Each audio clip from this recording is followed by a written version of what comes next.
All right, ladies and gentlemen, welcome back to the channel. We have Golden State Warriors, Lauri Markkanen trade news.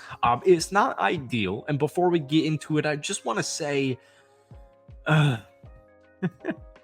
Danny Ainge, man, I hate doing business with Danny Ainge. But Lauri Markkanen trade rumors as of today for the Golden State Warriors is B-Pod could be the key piece in Warriors Jazz trade talk. So apparently, if the Warriors want to land Lauri Markkanen this offseason, you might have to include B-Pod. Here's a quote from Tim McCannon during Thursday's Low podcast. All right. Educated speculation. I think B-Pod would have to be in the deal. Obviously, you're talking about a ton of picks. I don't know how much the Jazz would press on Jonathan Kuminga. I do think, like, if B-Pod's not in the deal, there wouldn't be a deal. I'll say it right here. This isn't included in that report that we're about to touch on. If B-Pod and Jay Kuminga are in that deal, I'm all set. But I just want to get that out of the way immediately. I don't ideally want to trade either player, but I guess if you do have championship aspirations, sometimes things just need to be done. So we're going to continue to go through this report and just talk about it. But before we do, if you guys enjoy it, be sure to hit that like button, hit that sub button for daily Dubs content. You guys are seriously showing so much love on this channel. Thank you guys so much. We're pushing for 5,000 subscribers. So if we could try and get this video to 250 likes, that would mean the absolute world to me. We're working on new clips, man. I'm not the NBA, so it's a little bit difficult. Here's the finality of that report here. Both Zach Lowe and McMahon believe other teams could make a better offer to the Utah Jazz than B-Pod and future picks, however, including the San Antonio Spurs. But the Warriors don't have that kind of time if they want to build one last contender around 36-year-old Steph Curry. As it stands, a supporting cast of Draymond Green, Andrew Wiggins, Kuminga, B-Pod, Anthony Melton, Kyle Anderson, and Buddy Hield, among others, may not be enough to even get the Warriors into the playoffs. The 27-year-old Markkanen would be a perfect fit as second fiddle, however, providing scoring of 23.2 points per game last season, rebounding of 8.2 rebounds per game last season, and perimeter shooting 37.5% from downtown in his career.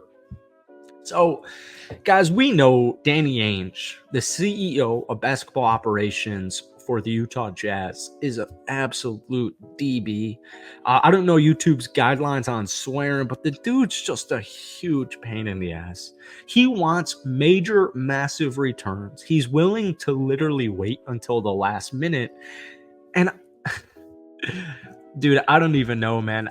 Just from the Jazz, I'm so sick of talking about this. We've talked about it on this channel for a couple of days now. You're a 31-win team. You're a 31-win team. If I'm actually offering you Jonathan Kuminga, I don't give a crap what the picks are. I don't give a crap what the other players are. You take that deal. If you're the CEO, GM of the Utah Jazz, who just came off 31 wins with a team that does not have a superstar or even a star other than Lauri Markkanen, you take the freaking deal for one of the best young 21-year-olds in the NBA, Jonathan Kuminga. But Danny Ainge is all set. All right, B-Pod last season, folks, the last thing I want to do is get rid of him, especially, I get it. Anthony Melton can play the role of backup point guard, but obviously B-Pod, the reason Klay Thompson didn't re-sign is they told him B-Pod's going to be the starter. I don't think, Lauri Markkanen for B-Pod and, a bunch of draft picks and Kevon Looney and Gary Payton or whatever the deal would be, that's fine for me. I would rather trade B-Pod than Jonathan Kuminga, but at the same time, I don't even really want to get rid of either of them. But it does appear like the Golden State Warriors are going to have to unload on one of them.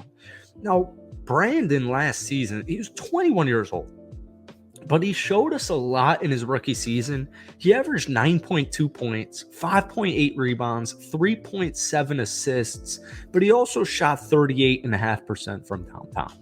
And I think a move like this just kind of puts everything in perspective where it's I've been all in, just like the Golden State Warriors rumors and reports have been about trading for Lauri Markkanen. Jonathan Kuminga is a better player as it stands right now than B-Pod. But for some reason, seeing this trade idea, I'm really not that interested in it. I don't know. But I know at the same time, unless Brandon, Jonathan, TJD, unless one of these young or Andrew Wiggins gets back to like super or at least star form. I know he's not a superstar, star form. The Warriors just need more help. Like Steph Curry, man, he's not getting younger. And it's just such a difficult situation because Moses Moody to me is one of like the most slept on young dudes in the entire NBA. But Steve Kerr and the Golden State Warriors have just yet to play him at a consistent level to get any type of trade value other than potential. And it just sucks because I don't want to get rid of Brandon. I don't want to get rid of Jonathan.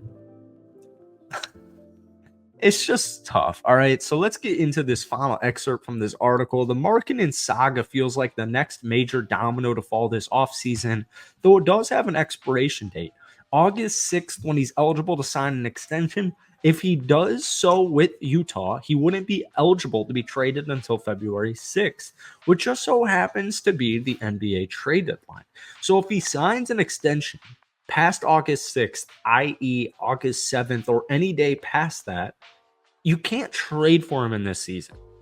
So you'll know most likely if Lauri Markkanen will be a Warrior in the next 2 weeks, 3 weeks, absolute max.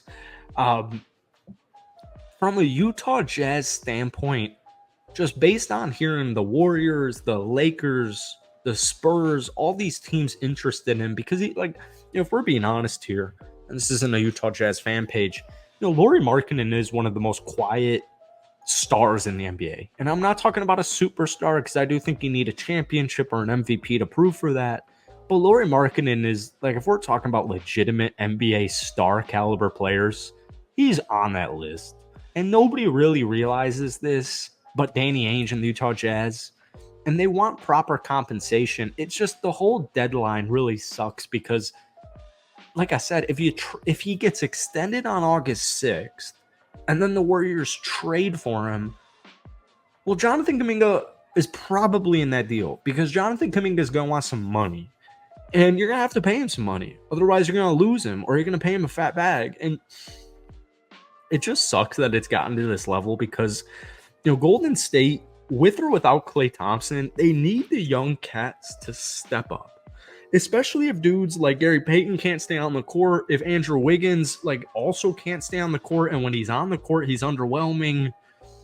Change needs to happen, but at the same time, with B-Pod, Kuminga, TJD, all these young cats, the future is really bright. You're in a much different situation than, say, the Los Angeles Lakers. So I'm curious to hear from my Warriors fans, are you throwing B-Pod in that? Are you throwing Kuminga in that? Or are y'all setting the trade in general? Thank you guys for watching. Hit that like button, hit that sub up for daily Dubs content, and we'll see you.